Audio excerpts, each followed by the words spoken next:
What does it mean to truly understand trauma? Not just in theory, but through lived experience. My name is Tamara Aristild, Calix. I'm a licensed clinical mental health counselor, a licensed marriage and family therapist, a national certified counselor, and someone who had to learn the meaning of trauma the hard way. This journey didn't begin in a textbook or therapy training. It started with silence, with the pain of growing up in a world where wounds were not named and emotions were often buried. I was born and raised in Haiti, a place of beauty, culture, and resilience, but also of generational trauma and unspoken struggle. In our homes, silence was survival, obedience was safety. Feelings weren't discussed, they were endured. My father passed away when I was just 8 years old, but the absence I felt came long before that. He never really showed up for me.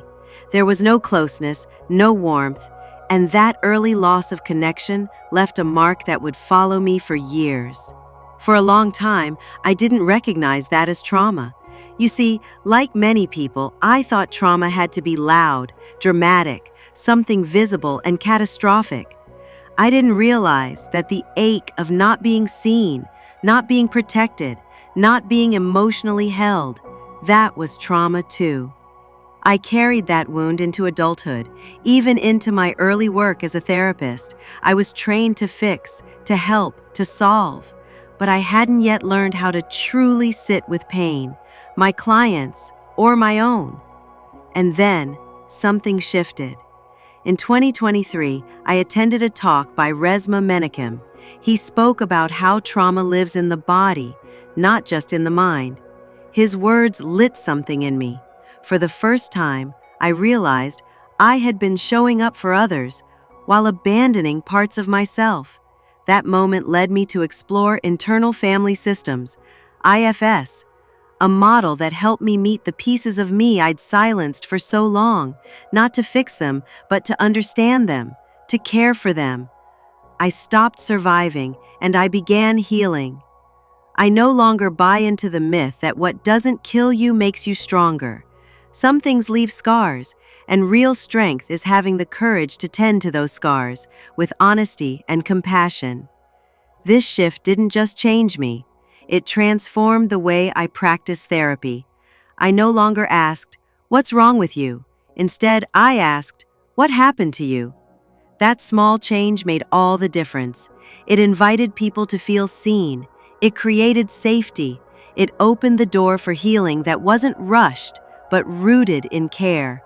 What I've learned is this: trauma is not always visible. It hides in the quiet, in numbness, in the spaces where people stop trusting themselves or others. And healing starts when someone is willing to hold that space, gently, without judgment. Even now, I'm still healing. I still carry the ache of what I didn't receive: safety, connection, love. But now, I meet that pain differently. I meet it with compassion. I'm breaking the cycle with my children, with the young women I mentor. I want them to grow up knowing they matter, that their feelings aren't weaknesses, they're valid. That's why trauma-informed care matters, not just as a clinical model, but as a way of being. It challenges systems that weren't built to serve everyone. It shines light on generational pain, and it asks us to lead differently, to choose empathy over punishment, presence over perfection, curiosity over control. It asks us to stop celebrating resilience when it comes at the cost of someone's soul. There are still misconceptions. People believe trauma-informed care means excusing everything or blaming trauma for every issue. But that's not the point. It's not about labeling. It's about understanding. It's about meeting people where they are, without assuming or rushing. I've learned this the hard way. Healing doesn't happen in isolation. It happens in connection, in safe spaces, in truth-telling. And that's what I hope to offer through TAC Healing Rise. If you're starting your own journey, know this: you are not broken. You are not alone, and healing is possible. Not perfect, not linear, but possible. It begins with awareness, with curiosity, with giving yourself, finally, the care you've always deserved. Let this be your invitation to start, to explore, to heal. Because when we choose this path, we don't just change ourselves, we change what's possible for everyone around us.